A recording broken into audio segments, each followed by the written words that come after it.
amigos y amigas, muy saludos a todos ustedes.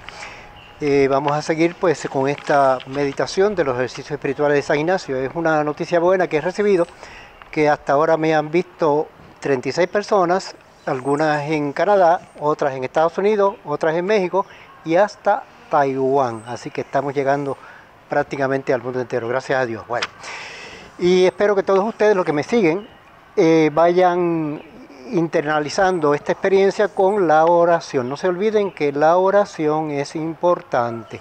Y la oración para San Ignacio es gustar internamente de las cosas de Dios. No es cuestión de repetir muchas palabras, no es cuestión de tener muchos conceptos, sino simplemente una oración sencilla.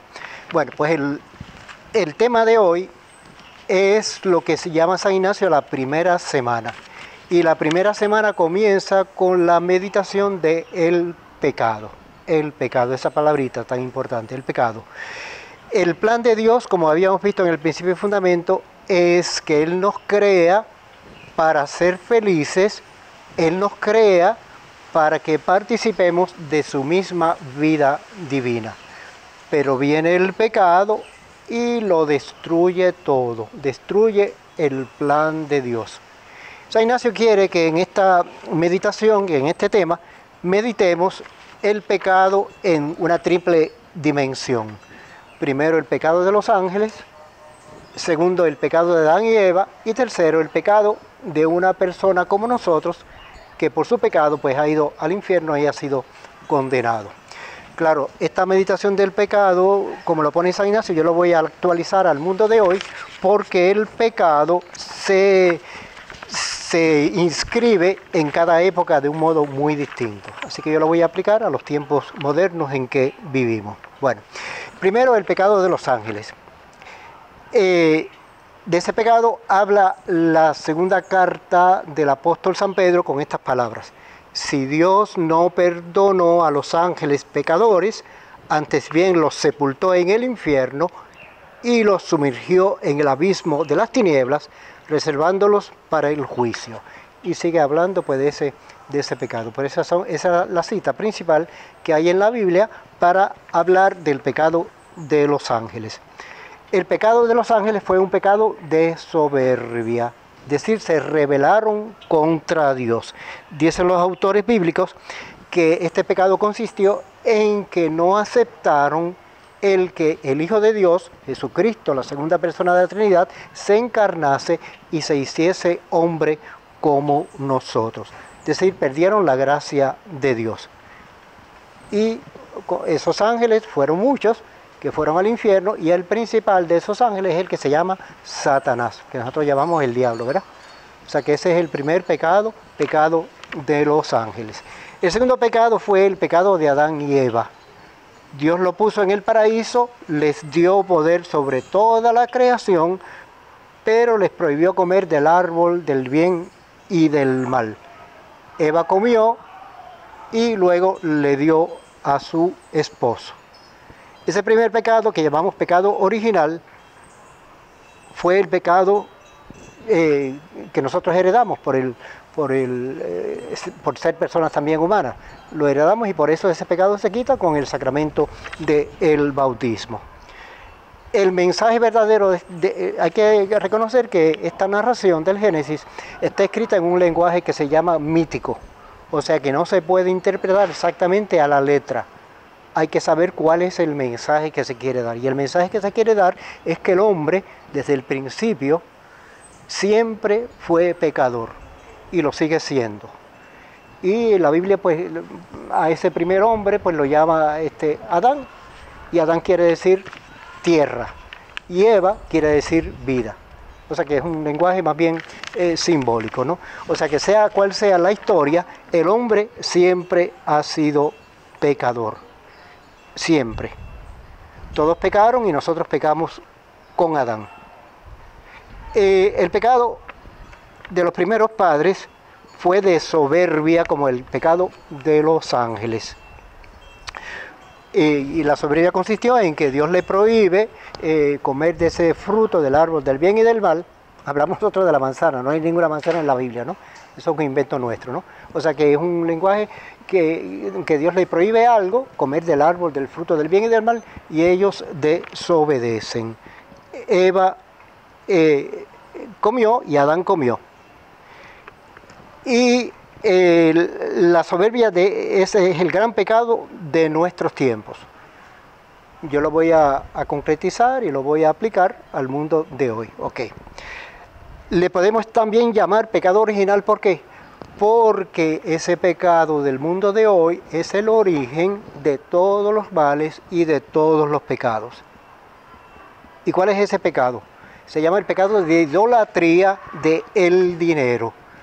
Vamos a hablar un poquito de esto, ¿no? Saben, en la Biblia está prohibido terminantemente en el Antiguo Testamento que el pueblo judío, el pueblo de Dios, adore a otro que no sea Dios. Y ellos lo adoraron. Y entonces, adorar otra cosa que no sea Dios. Se adoraban ídolos, es decir, muñequitos de barro o de piedra o de madera, como si fueran dioses. Hoy ese ídolo se llama dinero. El pecado de Adán y Eva fue querer ser como Dios. Y hoy también, pero de otra manera, que le voy a explicar ahora, ¿no? De otra manera. Ser como Dios no es malo, porque el mismo Cristo nos dice que nosotros tenemos que aprender a ser como Dios. Misericordiosos, amables, bondadosos, compasivos, amorosos. El pecado de hoy entonces es el pecado de el ídolo dinero, es decir, prescindir de Dios. El dinero lo es todo en la vida y se echa a Dios de lado. O sea, no queremos ser como Dios, sino que no nos importa Dios para nada. Yo creo que es un doble pecado, ¿no? Un doble pecado. Ok. Si vamos a ver las cosas como son, el sistema donde se concentra el poder del dinero es lo que se llama el pecado, el sistema capitalista, que está extendido por todo el mundo, ¿no? Y que en los últimos tiempos se ha agravado más una vez que cayó el telón de acero de la Unión Soviética. Ahora se ha hecho como el dueño del mundo, ¿no? El capitalismo es un sistema que tiene estas tres particularidades. Primero, se busca siempre la mayor ganancia, no cualquier ganancia, sino lo más que podamos, lo más que se pueda, ganar, ganar y ganar. Segundo, es un sistema que quiere tumbar a cualquier competidor que sea menos poderoso que él. Y por eso aquí en Puerto Rico, si ustedes ven, estoy hablando desde Puerto Rico para que me escuchen, ¿no? Aquí en Puerto Rico, si ustedes ven, ya están desapareciendo las farmacias pequeñas de los pueblos. Está Walgreens, que es una gran conglomerado de farmacias, y que ellas son las que llevan la voz cantante en el día de hoy. Y los pequeños comercios pues desaparecen. Lo mismo pudieron decir Walmart y otras grandes cadenas de mercado que hay aquí en Puerto Rico, ¿no? O sea que tumba al que sea menos poderoso. Y eso es un gran pecado también. Y tercero, este sistema dice que no le tiene que dar cuenta a nadie de sus manejos porque es un sistema poderoso y el único a quien tiene que darle cuenta son a sus acreedores, a los que lo sostienen, ¿no? De alguna manera todos nosotros tenemos una mente capitalista, sí, todos nosotros. Yo creo que todo el mundo en el fondo quiere tener cuanto más dinero mejor, y algunos quieren ser millonarios, ¿no? Aspiramos a eso, a tener dinero, dinero, dinero, pensando que con el dinero se solucionan todos los problemas, ¿no? Por ejemplo, el sistema capitalista, hoy, en el día de hoy, su mayor logro, o pudiéramos decir su mayor indicador del poder que tienen, es lo que se llama el poder del mercado. Todo se ha hecho mercado. Y este es un sistema que tiene más poder incluso que los mismos gobiernos de los países. Así que prácticamente hoy, incluso en Estados Unidos, el presidente no manda mucho. El que manda son las grandes cadenas de tiendas, los grandes imperios del comercio.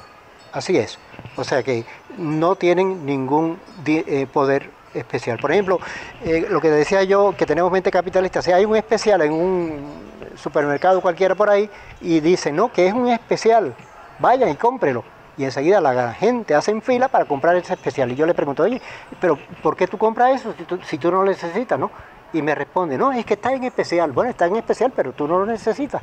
¿Por qué entonces te gastas ese dinero y no lo ahorras para cuando venga una emergencia en tu vida, verdad? Ok, ese es el problema, ¿no? Todos los papas, desde León XIII en el siglo XIX, han condenado el sistema capitalista. Condenaron también el sistema marxista, ¿no? Y cuando estaba la Unión Soviética también condenaron ese sistema. Después el Papa Pío XI lo condenó y actualmente en los últimos 30 años el Papa Pablo VI. El Papa Pablo VI escribió una carta bien importante que se llama Populorum Progressio, el progreso de los pueblos, y en el número 25 de esa carta dice que el sistema capitalista es un sistema inicuo. Es una palabrota, ¿no? Una palabra fuerte. Inicuo quiere decir malo, inicuo quiere decir injusto, inicuo quiere decir diabólico, inicuo quiere decir que no sirve a la humanidad, que más bien es un estorbo para la humanidad. Y tú me preguntas, bueno, pero si quitamos el sistema capitalista, ¿con qué nos quedamos? Pues hay otros muchos sistemas que se pueden hacer, ¿no? Estaba leyendo yo ahora en el internet que en un sitio allá en África han comenzado en una comunidad pobre un sistema de cooperativas. Ya existe aquí en Puerto Rico también el sistema de cooperativas, pero allá el sistema de cooperativas es que los negocios, pequeños negocios, están asociados a este sistema de cooperativas y las ganancias se reparten equitativamente entre toda la población. O sea que hay sistemas que se pueden implantar además del sistema capitalista, ¿no? Yo siempre digo que a este Papa moderno, que se llama el Papa Francisco, no le quedan muchos días de vida, años de vida. Yo creo que lo van a matar. ¿Sabe por qué lo van a matar? Porque él también ha hablado insistentemente de este sistema capitalista y lo ha condenado también. Yo siempre digo que lo van a matar y no lo va a matar un fascineroso ni un deambulante, lo va a matar Wall Street en Nueva York, que es la calle de Nueva York donde se concentra todo el poder de este sistema capitalista. No solamente de Estados Unidos, sino del mundo entero. Bueno, el tercer pecado que pone San Ignacio es el pecado de un hombre o de una mujer como nosotros que por un pecado mortal ha ido al infierno y se ha condenado. O sea, porque no ha sabido pues cumplir la voluntad de Dios. Ok. San Ignacio termina esta meditación. Bueno, cuando yo hablo de pecados, no estoy hablando de pecados de niños, ¿no? Como son mentiritas, como son decir malas palabras, como tener malos pensamientos, no. Estoy hablando de pecados gordos. Pecados gordos que ya ustedes saben cuáles son, ¿no? Cómo trato yo a mi esposa, a mi esposo, cómo trato yo a mis vecinos, cómo trato yo a mis empleados, cómo trato yo a las personas que pasan a mi lado. Pecados gordos, ¿no? De injusticias grandes, ¿no? San Ignacio termina esta meditación con lo que llama él coloquio de misericordia. Coloquio le llama San Ignacio una conversación que tengo yo con Dios, con mis propias palabras, ¿no? Coloquio de misericordia. Y lo pone él con estas palabras. Imaginando a Cristo nuestro Señor delante y puesto en cruz, hacer un coloquio de misericordia, considerando cómo de creador ha venido a hacerse hombre, de vida eterna a muerte temporal, y así a morir por mis pecados. Otro tanto mirando a mí mismo, considerando primero lo que yo he hecho por Cristo. Segundo, lo que debo hacer por Cristo. Tercero, lo que he hecho, lo que hago, lo que debo hacer por Cristo. Y al fin, viéndole de tal manera, colgado así en la cruz, dejar correr al afecto, expresando lo que se ofreciere. Y yo para esta meditación, pues les recomiendo también, como voy a hacer en el próximo video, el capítulo 15 del Evangelio de San Lucas, que se llama El Hijo Pródigo. Pues será entonces hasta el próximo video, que espero que les guste esta meditación y que me den a entender sus comentarios, si les ha gustado o no les ha gustado y en qué quieren ustedes que yo mejore. Que Dios les bendiga a todos ustedes.